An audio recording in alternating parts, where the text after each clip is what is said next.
For 3 decades, one man ruled late-night television with wit, charm, and an unshakable calm. Johnny Carson, the silver-haired king of The Tonight Show, was America's nightly ritual. Millions tuned in, not just for the laughter, but for the comfort of his steady presence. He was smooth, unflappable, and always in control.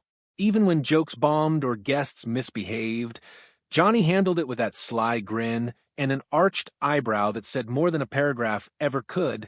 To his audience, he was the epitome of composure, untouchable, mysterious, always one step ahead.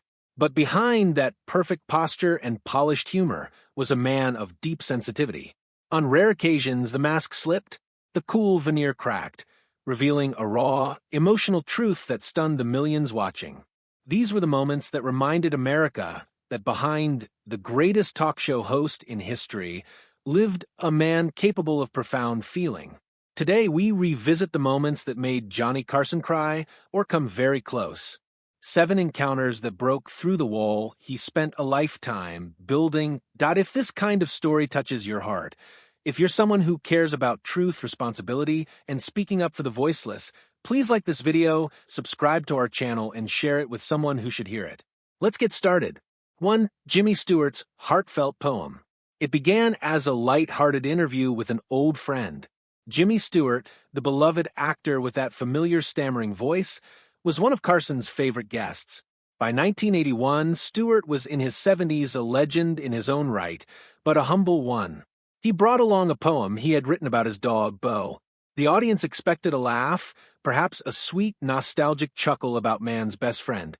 Instead, what they got was heartbreak. Stewart's trembling voice carried words that went straight through the heart. He never came to me when I called unless I had a treat, you see.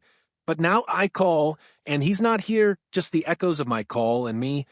By the second verse, the studio was silent. You could hear the faint hum of the cameras. Stewart paused, his voice quivering as he read through tears. Carson tried to hold steady, but his eyes gave him away. The corners glistened, and then, the rarest sight of all, tears began to fall. The host, who had seen everything, who had kept his composure through live disasters and celebrity breakdowns, wiped his eyes with a folded handkerchief. When Stewart finished, Carson couldn't speak. He simply reached over and took Jimmy's hand. For a few seconds, the king of late night sat utterly still, visibly shaken. That moment has since become television legend, not just because it showed Carson crying, but because it revealed something deeper. The friendship between two men who represented an entire generation of grace, restraint, and quiet dignity. In that poem about a dog, Stewart had unknowingly given Carson permission to be vulnerable in front of America. 2. The last goodbye, Carson and Ed McMahon. If Johnny was the king, Ed McMahon was the loyal knight. For 30 years, Ed sat to his right, the booming voice, the perfect setup man, the warm laugh that made every punchline land. When Carson announced his retirement in 1992, everyone knew it would be emotional. But no one was prepared for what happened between those two men on their final night together. As Ed introduced Johnny for the last time, his voice cracked. You could hear him fighting through the lump in his throat as he said, "Here's Johnny, one final time." The crowd roared, but Ed wasn't smiling. His eyes were red, his lips trembling. When Carson walked out, instead of heading to the desk, he stopped, turned to Ed, and hugged him tightly. It was long, unplanned, and heartbreakingly sincere. Two old friends saying goodbye not as showmen, but as brothers.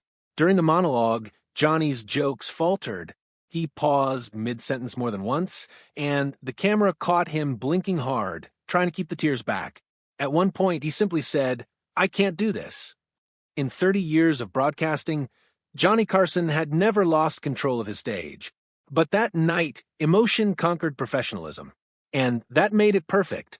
Later, when the show cut to commercial, Carson turned to Ed and whispered something that microphones barely caught. "You were the best part of it."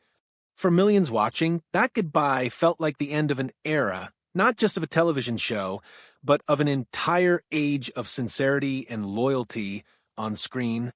3. Bette Midler's farewell song. If Stewart's poem cracked the armor, Bette Midler shattered it. When Carson's retirement drew near, Celebrities lined up to say their goodbyes. But none did it with as much heart as Bette Midler.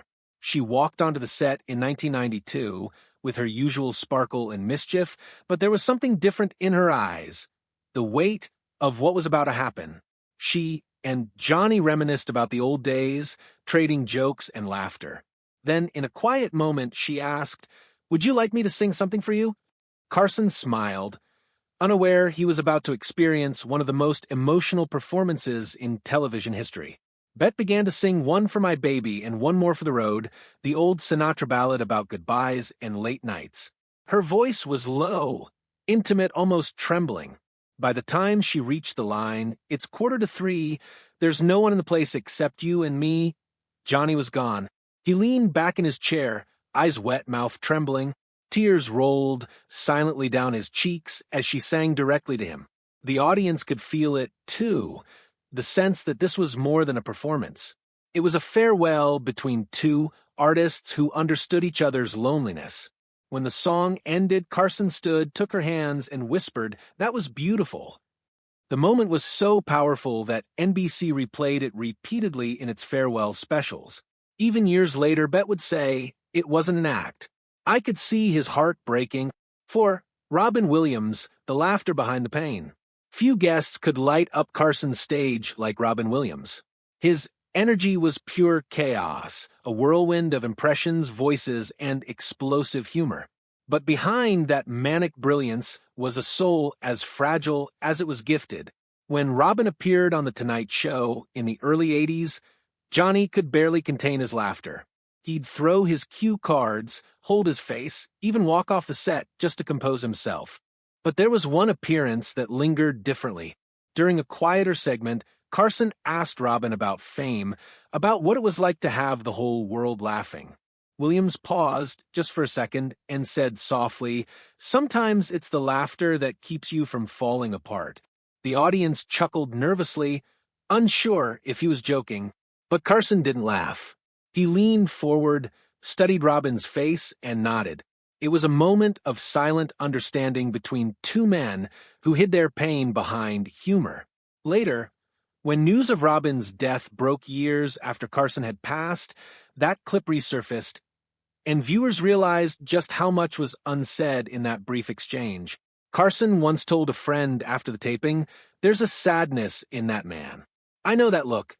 In his laughter, Johnny had seen a reflection of himself, the performer's paradox. How the funniest people often carry the heaviest hearts. 5. Sammy Davis Jr. Final appearance. By the late 1980s, Sammy Davis Jr. was a shadow of his former self. Cancer had ravaged his body, and his once mighty voice was fading. Still, he insisted on visiting The Tonight Show one last time. Carson welcomed him with warmth and respect, recalling decades of friendship and admiration. Sammy, frail but smiling, joked, "I'd hug you, Johnny, but I might fall apart." The crowd laughed, but the air in the studio felt heavy. You could sense everyone knew this might be goodbye. As they talked about the old days, the Rat Pack, Vegas, the civil rights years, Carson's eyes softened. Sammy's words slowed, his voice weak but steady. He reached across and took Johnny's hand, saying, "You were always fair to me, man. You treated me like a brother when it wasn't easy to do that on television." Carson didn't speak. He simply nodded, lips pressed tight. For the first time that night, his signature, wit, deserted him. When Sammy passed away the following year, Carson opened his monologue with a trembling voice. He was more than a guest, he said. He was part of this family. Then, for a full 10 seconds, he said nothing, just lowered his head, visibly emotional. That stillness said more than any punchline could. 6. Carol Burnett's surprise tribute. Carol Burnett was one of the few guests who could match Carson's wit beat for beat. She was playful, sharp, and unafraid to tease the king of late night. But her most memorable visit wasn't about comedy, it was about gratitude. In 1991, Carson had quietly paid for Burnett's close friend's medical bills after learning she couldn't afford treatment. He never mentioned it publicly. A year later, on his second-to-last show, Carol walked out carrying a single white rose. She thanked him, not for his help, but for the years of kindness he showed everyone behind the scenes. She ended by singing a soft verse of her show's closing song, "I'm so glad we had this time together." As the last note faded, Carson's eyes glistened. He smiled weakly and whispered, "You just broke me." It was pure Johnny, trying to deflect emotion with humor. But everyone could see it. The man who had made America laugh for 30 years was finally allowing himself to feel the goodbye. 7. The final monologue. I bid you a very sincere good night. May 22nd, 1992. After 4,531 episodes, the curtain was closing. No big guests, no flashy stunts, just Johnny, his desk, and an audience that couldn't stop crying. He opened the show with humility, thanking his viewers, crew, and writers. Every word felt final. His voice quivered slightly as he spoke of the years he'd shared with America. I can only tell you that it's been an honor and a privilege to come into your homes for 30 years. I bid you a very heartfelt good night. Then, without fanfare, the camera slowly pulled back. Carson turned toward the curtain one last time, nodded to Ed, and walked away. There was no applause line, no standing ovation. Just silence, a rare silence that felt sacred. As the credits rolled, the audience sat still, some openly weeping. NBC's cameras caught Ed McMahon dabbing his eyes. In the control room, even the crew couldn't speak. Johnny Carson, the man who never wanted to be caught crying, had said goodbye with the softest, most human gesture possible, a simple good night. It was a farewell that summed up his entire career. Understated, dignified, and heartbreakingly sincere. For years, people tried to understand Johnny Carson, the contradiction of the entertainer who lived for laughter but craved privacy.